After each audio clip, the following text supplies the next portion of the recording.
Hello friends, आप सभी का स्वागत है आपके अपने यूट्यूब चैनल विजेता कुल में। तो साथियों, इस वीडियो में हम सिविल कोड प्यून के री एग्ज़ाम और परिचारी परीक्षा के लिए हिंदी का महत्वपूर्ण क्वेश्चन डिस्कस करने वाले हैं और इसमें काफ़ी इम्पोर्टेंट सवाल होगा आप सभी की एग्ज़ाम के लिए।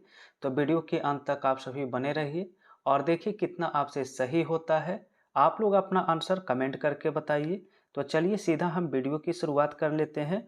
और उससे पहले फ्रेंड्स, अगर चैनल पर पहली बार जुड़े हैं आप सभी, तो आप सभी का मैराथन क्लास भी होता है रात 8 बजे। तो आप सभी ज़रूर जुड़िए। इस समय बेहतरीन सेशन होता है आप सभी की प्रैक्टिस के लिए। रात 8 बजे लाइव सेशन में ज़रूर जुड़िए, ठीक है। तो चलिए सीधा हम शुरू करते हैं पहला सवाल से। लिखा गया है कि वागार्थ शब्द का सही संधि विच्छेद क्या होता है। तो वागार्थ का संधि विच्छेद याद रखना है, वाक जोड़ अर्थ होता है। तो राइट आंसर इसका बी ऑप्शन होगा, वाक जोड़ अर्थ। दूसरा क्वेश्चन लिखा हुआ है कि किस भाग में त्रुटि है, अशुद्धि है। लिखा है वह अपनी सहेली के साथ गई, वह अपनी सहेली के साथ गई। तो ये सेंटेंस बिल्कुल सही लिखा गया है, इस वाक्य में कहीं कोई गलती नहीं है। इसलिए आंसर इस सवाल का जो होगा ऑप्शन डी होगा, कोई त्रुटि नहीं, ठीक है। चलिए क्वेश्चन नंबर 3 में है, लिखा अति मलिन वृषभानु कुमारी, इस पंक्ति में मुख्य रूप से कौन से रस का प्रयोग हुआ है। ठीक है, अति मलिन वृषभानु कुमारी। तो यहाँ पर फ्रेंड्स आपका होता है वियोग श्रृंगार रस का प्रयोग हुआ है, या विप्रलभ श्रृंगार रस यहाँ पर राइट आंसर होगा। क्वेश्चन 4 में लिखा गया है कि प्रति उपकार में कौन सा उपसर्ग लगा है। तो प्रति उपकार को अगर आप तोड़ेंगे तो लिखना होगा प्रति जोड़ उपकार लिखना होगा, और उपसर्ग जो होता है वो पहले आता है, यानी कि प्रति यहाँ पर क्या हो जाएगा, उपसर्ग हो जाएगा ऑप्शन सी में। क्वेश्चन नंबर 5 में का रिक्त स्थान को भरिए। सवाल है अपनी प्रतिभा के कारण वह समाज में है। तो अपनी प्रतिभा के कारण वह समाज में क्या है, विख्यात है, कुख्यात है, ज्ञात या अज्ञात है। देखिए सही वर्ड इसमें जो आएगा वो ऑप्शन ए आएगा कि अपनी प्रतिभा के कारण वह समाज में प्रसिद्ध है, विख्यात है। तो आंसर ए हो जाएगा, ठीक है। क्वेश्चन नंबर 6 नंबर सवाल है, लिखा है कि षडानन में समास बताइए। तो फ्रेंड्स षडानन का अगर आप विग्रह करते हैं तो षड का मतलब 6 होता है और आनन का मतलब मुख होता है, यानी कि जिसके 6 मुख हैं, अर्थात उसे कार्तिकेय कहते हैं। किसके लिए प्रयुक्त होता है, कार्तिकेय के लिए। तो यहाँ पर विशेष अर्थ को धारण किया है, इसलिए आंसर बी करना होगा, बहुब्रीहि समास, ठीक है। नेक्स्ट 7 नंबर क्वेश्चन है, लिखा गया उल्लास का सही संधि विच्छेद क्या होता है। तो याद रखेंगे उल्लास का होता है उत्त जोड़ लास। क्या होता है, उत्त जोड़ लास होता है बी ऑप्शन में।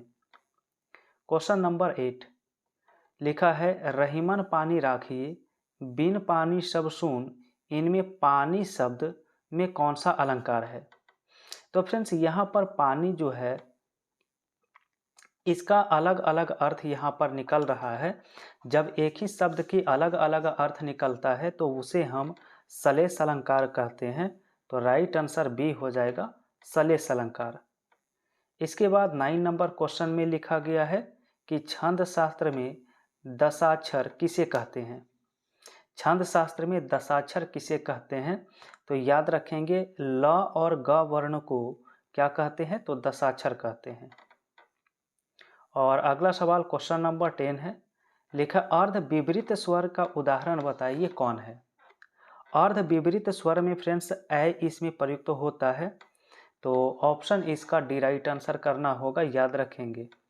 नेक्स्ट क्वेश्चन, क्वेश्चन नंबर 11 लिखा निम्न में से अघोष वर्ण कौन सा है। तो अघोष वर्ण में फ्रेंड्स यहाँ पर आप याद रखेंगे कि तालव्य श, मूर्धन्य श और दंत श, ये आपका क्या होता है, तो अघोष वर्ण होता है। तो राइट आंसर यहाँ पर सी हो जाएगा, दंत स।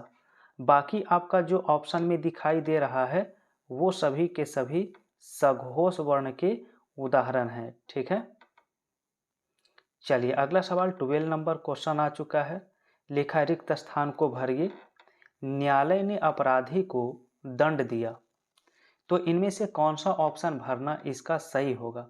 तो न्यायालय ने कठोर दंड दिया है, क्या होना चाहिए? कठोर दंड दिया है, यानी ए ऑप्शन भरना सही होगा इस सवाल का। और नेक्स्ट 13 नंबर क्वेश्चन है। लिखा है कौमुदी किसका पर्यायवाची शब्द होता है? तो कौमुदी जो होता है वो चांदनी का होता है। किसका? चांदनी का। 14 नंबर क्वेश्चन में लिखा गया है राकेश, रमेश, सीता, श्याम हिंदुस्तान में कौन सी संज्ञा है? तो फ्रेंड्स जहाँ पर किसी खास नाम, स्थान, वस्तु इत्यादि का बोध होता है तो उसे हम व्यक्तिवाचक संज्ञा कहते हैं। तो यहाँ पर खास नेम है तो इसलिए आंसर सी हो जाएगा। चलिए क्वेश्चन 15 में लिखा है कि निम्न में से उन्नति शब्द क्या है? उन्नति कौन सा शब्द है? तो फ्रेंड्स उन्नति यहाँ पर विशेषण होगा। जैसे आप लिखते हैं कि वह उन्नति पथ पर अग्रसर है, तो इसलिए यहाँ पर उन्नति जो हो जाएगा वो विशेषण हो जाएगा। क्वेश्चन नंबर 16 लिखा इनमें से किसकी बर्तनी शुद्ध है? संगीतज्ञ लिखना किस ऑप्शन में सही होगा? तो ऑप्शन नंबर सी में सही होगा, संगीतज्ञ लिखना। इसके बाद अगला सवाल 17 है। लिखा बर्तनी की दृष्टि से अशुद्ध शब्द बताइए, यानी कि कौन सा यहाँ पर गलत लिखा गया है? तो फ्रेंड्स गलत लिखा गया पूजनीय। पूजनीय यहाँ पर गलत है। या तो आप पूज्य लिखिए या पूजनीय लिखना है तो पूजनीय आपका कुछ इस प्रकार से लिखा जाएगा। तो इसलिए राइट आंसर इसका सी होगा। ठीक है। क्वेश्चन नेक्स्ट रहेगा 18 नंबर क्वेश्चन, और लिखा है कि दोहा के ठीक विपरीत कौन सा छंद होता है? तो दोहा के ठीक विपरीत जो छंद होता है उसे स्वरठा कहते हैं। करेक्ट आंसर सी है। क्वेश्चन 19 है। लिखा है पर्वत के नीचे तलहटी वाली भूमि के लिए एक शब्द बताइए। तो पर्वत के नीचे जो तलहटी वाली भूमि होती है उसे उपत्यका कहते हैं। राइट आंसर बी होगा। ठीक है। क्वेश्चन नंबर 20 लिखा गया है कि अन्वेषण में कौन सी संधि होगा? ठीक है। अन्वेषण का संधि विच्छेद करेंगे तो अनु जोड़ एसन होता है। क्या होता है? तो अनु जोड़ एसन। और अगर संधि की प्रकार की बात किया जाए तो आंसर सी होगा, यन संधि। क्वेश्चन 21 दिया है वह किधर गया, वाक्य में किधर कौन सा शब्द होगा? तो फ्रेंड्स यहाँ पर थोड़ा सा आप सोचेंगे तो किधर से जो बोध होता है वो स्थान का बोध होता है। तो कहीं ना कहीं स्थान का इससे बोध होता है, इंडिकेट होता है। तो आंसर सी करना होगा कि स्थानवाचक क्रिया विशेषण। क्वेश्चन नंबर 22 अब यहाँ पर लिखा है वह अगले साल आएगा, वाक्य में कौन सा कारक यहाँ पर प्रयुक्त हुआ है?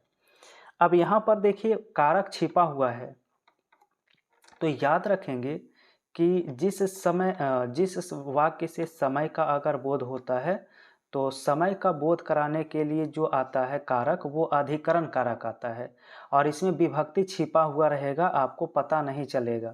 तो अगले साल यानी कहीं ना कहीं समय का बोध करा रहा है, इसलिए आंसर सी हो जाएगा, अधिकरण कारक।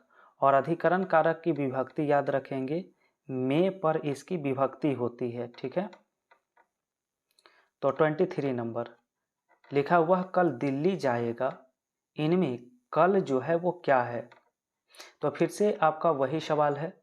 कल यहाँ पर जो है वो समय को दर्शा रहा है और समय को काल कहते हैं, तो बी ऑप्शन हो जाएगा, कालवाचक क्रिया विशेषण। 24 लिखा है दिगंबर में कौन सा समास है? तो दिगंबर का अगर विग्रह किया जाए तो होता है दिशाएं हैं, दिशाएं हैं अंबर जिसका। ठीक है। दिशाएं ही हैं अंबर जिसका, अर्थात यहाँ पर शिव या फिर ऋषि मुनि इसका होता है, तो इसलिए राइट आंसर इसका जो हो जाएगा वो बी ऑप्शन हो जाएगा, बहुब्रीहि समास। 25 नंबर अब यहाँ पर क्वेश्चन लिखा गया है राम ने रावण को बाण से मारा, इस वाक्य में रावण को कौन सा कारक होगा? तो आप याद रखेंगे कर्म की विभक्ति को होता है, इसलिए राइट आंसर बी हो जाएगा कर्म कारक। नेक्स्ट क्वेश्चन 26 लिखा है कि स्वर तंत्रियों के आधार पर व्यंजनों को कितने वर्गों में बांटा गया है।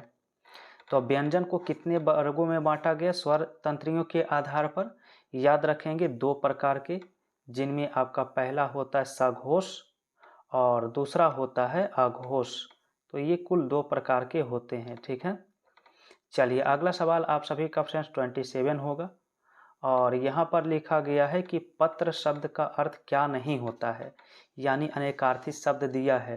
तो पत्र का मतलब पत्ता यहाँ पर सही होगा, पंख सही होगा, चिट्ठी सही होगा, लेकिन लेख इसका अर्थ नहीं होगा, तो इसलिए राइट आंसर इसका डी होगा। अब यहाँ पर आप सभी का गद्यांश पर आधारित प्रश्न है, तो एक बार गद्यांश को पढ़ना होगा। आज का गद्यांश दिया है, सच्चा उत्साह वही होता है जो मनुष्य को कार्य करने के लिए प्रेरित करे। बिना उद्देश्य के दौड़ धूप करना उत्साह नहीं, बल्कि केवल चंचलता है। दृढ़ निश्चय और साहस ही उत्साह के मुख्य अंग हैं। उत्साहित व्यक्ति कभी भी बाधाओं से नहीं घबराता। अब आइए इस पर आधारित क्वेश्चन का आंसर करिए। 28 में लिखा है उत्साह का मुख्य अंग क्या है। तो इस गद्यांश के अनुसार बताया गया है मुख्य अंग दृढ़ निश्चय और साहस। 29 में सवाल लिखा है कि चंचलता और उत्साह में क्या अंतर है। तो 29 का राइट आंसर बी होगा, उत्साह उद्देश्य पूर्ण होता है जबकि चंचलता उद्देश्य के होते हैं, ठीक है। और आज का अंतिम प्रश्न 30 नंबर क्वेश्चन है, इसका आंसर आप लोग कमेंट में बताइए। लिखा है प्रेरित शब्द में कौन सा प्रत्यय लगा हुआ है, ठीक है। तो प्रेरित में प्रत्यय बताइए कौन सा प्रत्यय है। ऑप्शन में इत, त, रित और इत लिखा गया है। तो फ्रेंड्स प्रत्यय जो होता है वो मूल शब्द के अंत में जुड़ता है और परिवर्तन करता है। तो देखिए कौन सा ऑप्शन राइट है, कमेंट करिए। तो लगातार फ्रेंड्स आप सभी को हिंदी का रिवीजन वीडियो आप सभी को मिलता है। आप सभी को वीडियो पसंद आता है तो वीडियो को लाइक कर दीजिए। पहली बार जुड़े हैं तो चैनल को सब्सक्राइब करके बेल आइकन की घंटी भी प्रेस कर लीजिए और लाइव सेशन में ज़रूर जुड़िए। काफ़ी बेहतर सेशन होता है, लाइव सेशन रात 8 बजे से। आप लोग इस समय भी जुड़ना नहीं भूलें।